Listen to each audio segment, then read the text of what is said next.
Olá pessoal, estamos aqui para a terceira parte do nosso estudo sobre Israel é uma nação especial. Como nós já vimos, foi no ano 70 em que o templo, aquele que foi construído por Salomão, ele foi destruído, pelo Império Romano. E a partir daí a situação se agravou cada vez mais contra os judeus. Até que no ano 135, o imperador Adriano proibiu a Torá, proibiu a circuncisão, o judeu foi expulso de sua terra.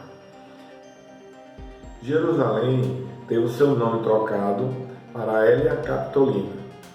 E a Judéia, ele pela primeira vez recebeu o nome de Síria Palestina. Daí que nós vemos hoje falar tanto de os palestinos, Foi nessa época, a partir do ano 135, que o nome passou a ser criado. Então nós entendemos que a partir dali, Israel iniciou um processo de punição, sofreu uma punição por tudo o que havia feito de errado. Claro, foi uma obra permissiva de Deus. Como durante toda a história de Israel, foram muitos momentos que Deus permitia que os inimigos de Israel punissem Israel. Mas, em determinado momento, Deus sempre voltou seus olhos para Israel. Israel é a menina dos olhos de Deus. Mas com essa nova visão na época, começou a haver um atrito muito grande entre os cristãos e os judeus. Um relacionamento ruim. E à medida que o tempo foi passando, foi piorando. Então nós vemos durante toda a Idade Média, a partir do ano 35 até hoje, uma visão errônea e errada de que Israel é o culpado, que os judeus são os culpados pela morte de Cristo. E isso criou um atrito. A igreja, então, ela passa a ser um pouco mais independente da tradição judaica, um pouco mais assim, apontava muito o dedo para o povo de Israel. E também surgiu a teoria da substituição não bíblica, de que Deus havia escolhido transferir tudo que era de Israel para a igreja. A igreja agora seria Israel de Deus. Na Bíblia, nós ouvimos falar o termo Israel de Deus. Realmente, Israel de Deus está envolvido os judeus, os cristãos, ou seja, todos aqueles que confessam a Jesus como Senhor e Salvador de sua vida. Mas, em momento algum, houve a transferência das promessas de Israel para a igreja. Cada um tem o seu papel diferente, peculiar, no propósito de Deus sobre a terra. A partir do momento em que a igreja foi retirada, foi arrebatada, Deus vai voltar a trabalhar com a nação de Israel. Uma das passagens que mostra a situação que Israel ia viver a partir daquele momento está lá no livro de Oséias. O profeta Oséias, no capítulo 3, no versículo 4 e 5, profetizou o seguinte: porque os filhos de Israel ficarão por muitos dias sem rei, sem príncipe e sem sacrifício, e sem estado, sem éfode ou operação. Depois tornarão os filhos de Israel e buscarão ao Senhor, seu Deus, e a Davi, seu rei, e temerão ao Senhor e a sua bondade no fim dos dias.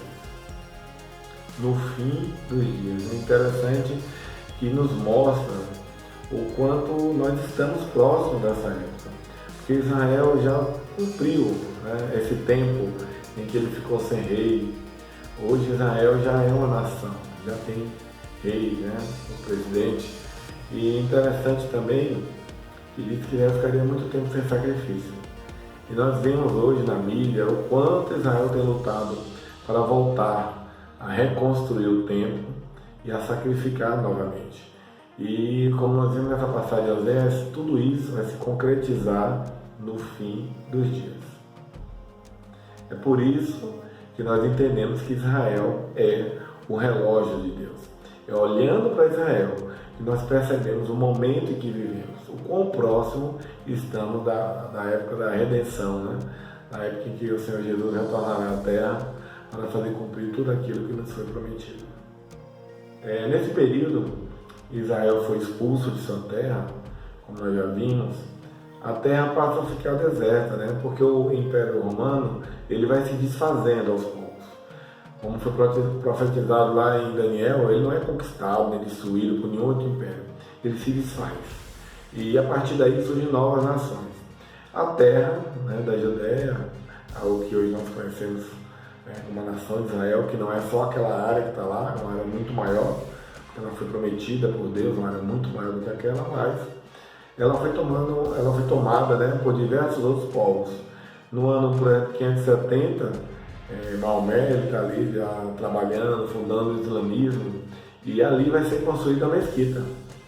Como vocês podem ver aqui, essa mesquita, a mesquita de Al-Aqsa, né, a mesquita de Omar, elas foram construídas no ano de 691. Sempre que nós vemos imagens, né, de Israel, nós vemos esse domo dourado, né, que é chamado Domo da Rocha. Foi uma época em que o Império Otomano, nós vemos muito nos filmes, né, dos califas, eles praticamente dominaram toda a região, a época dos califados. E isso criou um grande problema agora. Por quê? Porque a partir daí, para que Israel retornasse, como foi prometido lá em Oséias 3:5, retornasse à sua terra, Israel teria que reconquistar aquela terra. Imagine, né? Não havia nação, eles viviam cada um por si, né? Espalhados no mundo, pequenas famílias, grupos, né? Na Europa, na Ásia, em tudo quanto é canto. Então era uma situação muito difícil, muito irreal, durante esse período, alguém crer que algum dia pudesse ser retomado o Estado de Israel. Então isso foi um dos motivos que também forçou com que os teólogos da época, desse período, eles entendessem que não havia qualquer possibilidade do retorno de Israel. Logo, como as promessas que foram feitas a Israel não tinham sido cumpridas, elas deveriam ser cumpridas em algum local. Então escolheu-se, né, a igreja. Então as promessas que foram profetizadas para com Israel, a partir desse momento, referia-se à igreja. Mas Deus tinha um propósito, né? Deus está no controle de todas as coisas. Uma coisa interessante, que os judeus, né, eles foram espalhados pelas nações, mas eles mantiveram o seu idioma, mantiveram as suas tradições judaicas, né? Mantiveram a Torá, porque era uma tradição que eles aprenderam dos seus pais e sempre foram transmitidos aos seus filhos. Não importa a nação, o país, a situação em que eles viveram, eles mantiveram isso. E isso fez com que um idioma, né, os judeus, né, que era o hebraico, que estava praticamente esquecido, não se falava mais, a nação oriunda do hebraico tinha sido destruída, mas os judeus iam transferindo e ensinando a seus filhos o hebraico. Então, mesmo durante quase 2000 anos, o idioma hebraico não desapareceu.